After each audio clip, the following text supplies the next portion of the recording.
It's January 24th, 2016. We're in Denver, Colorado for the closing seconds of the AFC Championship game.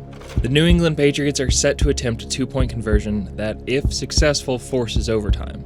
But if the Denver Broncos can get a stop, then they're off to Super Bowl 50. If those stakes aren't enough, today marks what is most likely the conclusion to one of the most remarkable chapters in NFL history. You know the drill. Let's rewind.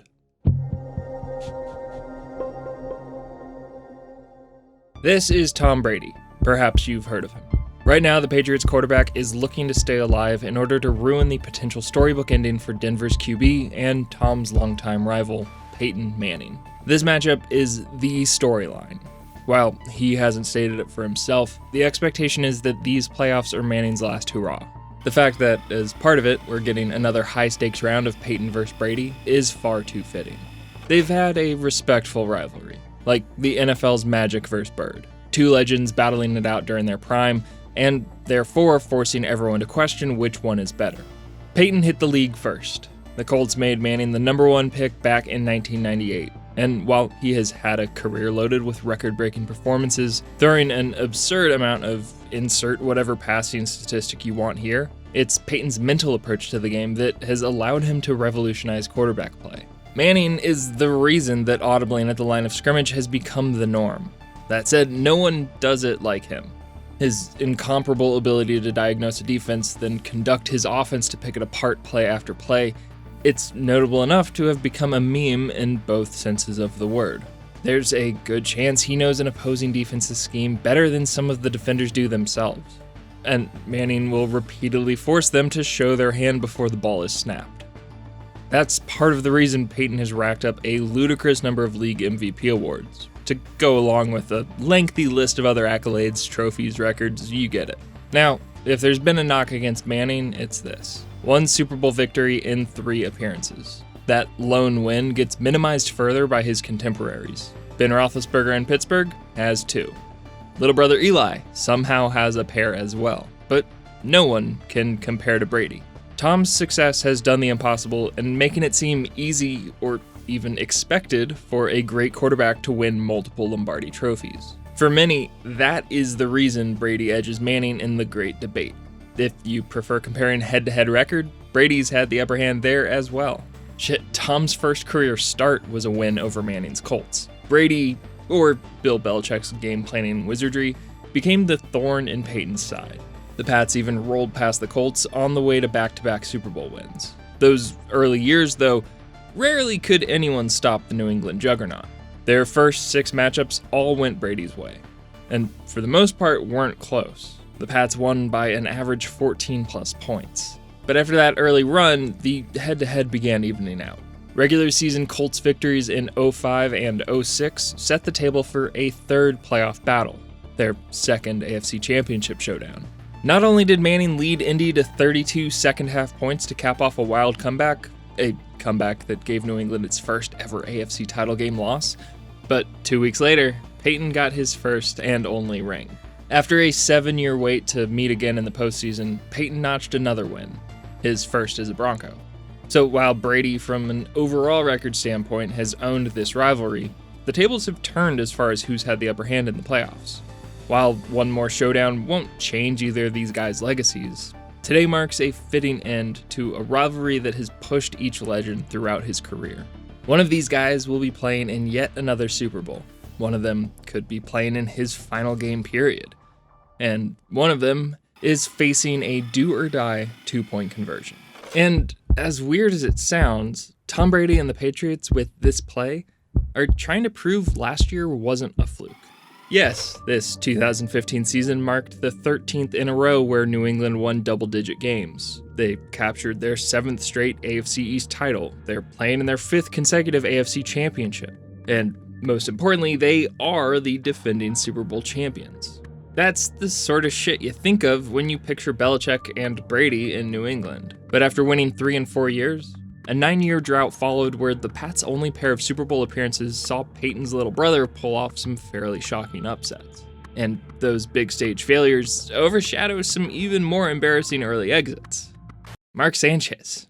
Man, Just consider what the Boston Globe's Dan Shaughnessy had to say following their latest playoff defeat in January 2014. The AFC East turned the Pats into a mirage. Yes, they won those early championships, but their greatness wilted, and fans needed to accept their true modern form. And then, as you know, they won Super Bowl 49. So, what happened? Well, for the most part, they just stayed on their course.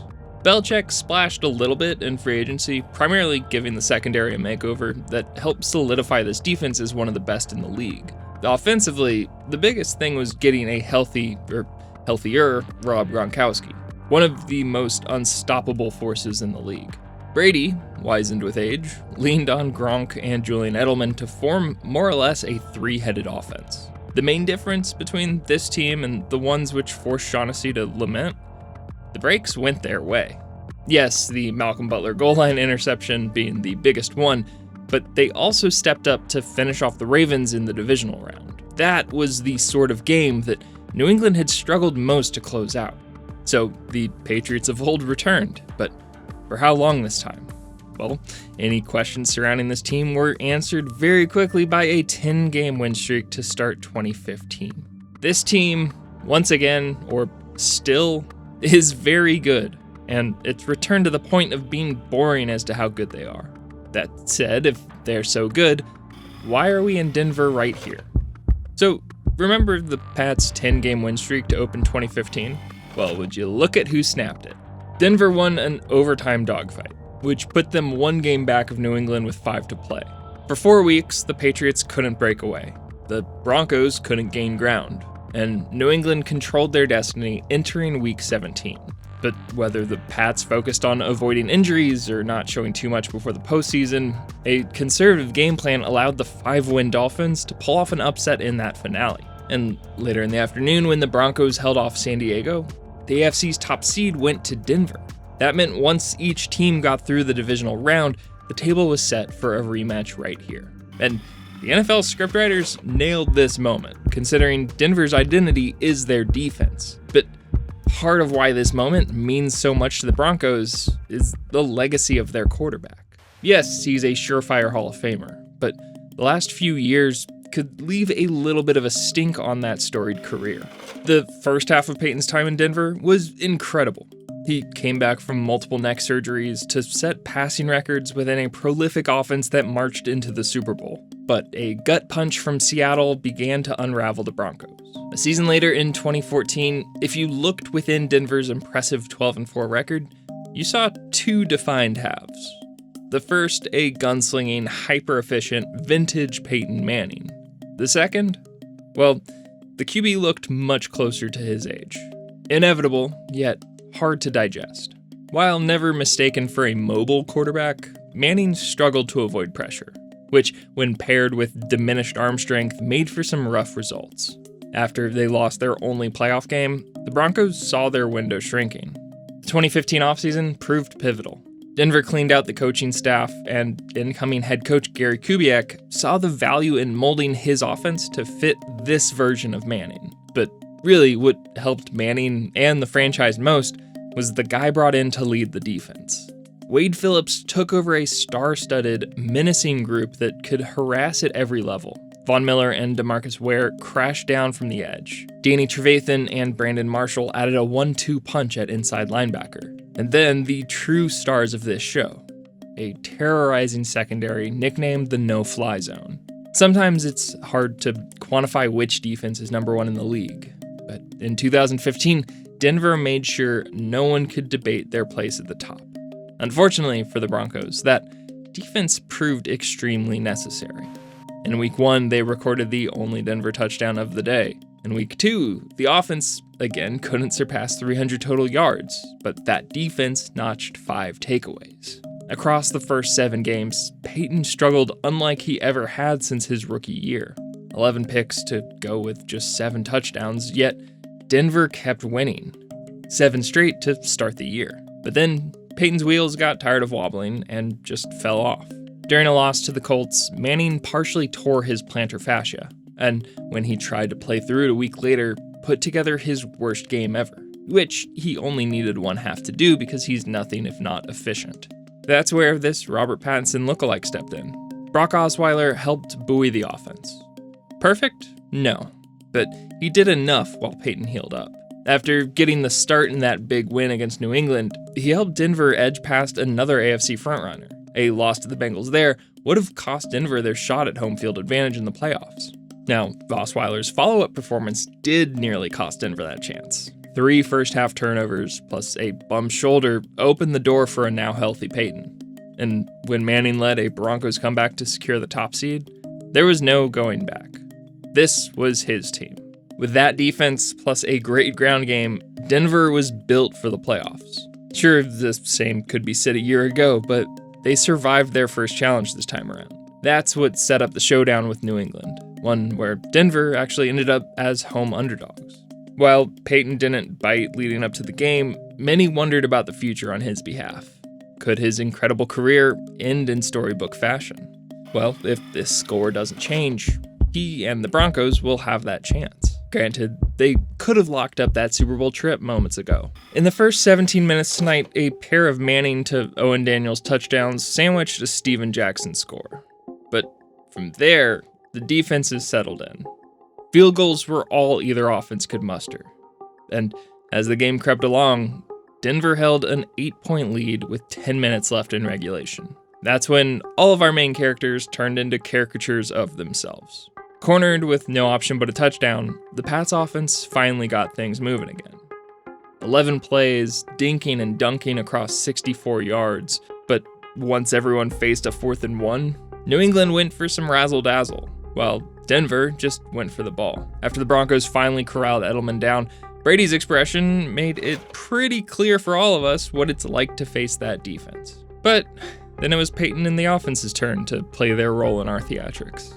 They delivered their 5th 3-and-out of the game. Again, the Patriots found success, marching straight down to the red zone. And again, facing 4th down, the Broncos defense came up big. Peyton thanked those defenders with one more 3-and-out. After a 16-yard punt return from Edelman, the Pats found themselves at midfield with a minute 52 to score. 1st down, incompletion. 2nd down, incompletion. 3rd down, again, incompletion. That meant the Pats had a 4th and 10 to stay alive. If Denver held here, that's game. But instead, Brady went deep to his favorite target. Gronkowski somehow burst up the seam with 2 defenders trailing. This is the body language of a guy exhausted from catching 7 for 140. A monstrous performance that wasn't over.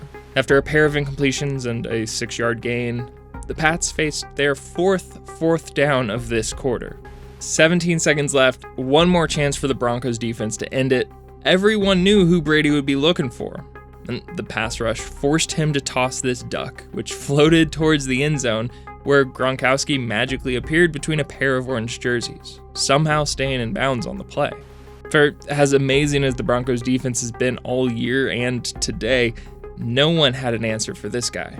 And with that, we find ourselves here. Patriots needing 2 to tie. Broncos needing 1 stop for a Super Bowl berth. In a vacuum, today's been a true battle between 2 incredible teams. The defending champions still have a chance to keep their season alive.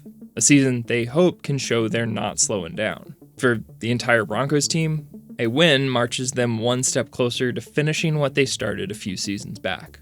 Lofty hopes that wouldn't have been possible without their quarterback. While he's not on the field, this moment is his. It could be Manning's final battle with a very familiar rival, or his final chance at capturing another Super Bowl. Manning and the Broncos need just 1 more stop. Against the Patriots, easier said than done. Welcome to a moment in history. Here's Brady, rolling out, rolling and throwing. It's tipped in the air, and it's intercepted. It's intercepted by Roby. He lost the football back at the 20, but it doesn't matter. And the Denver defense saves it at the end.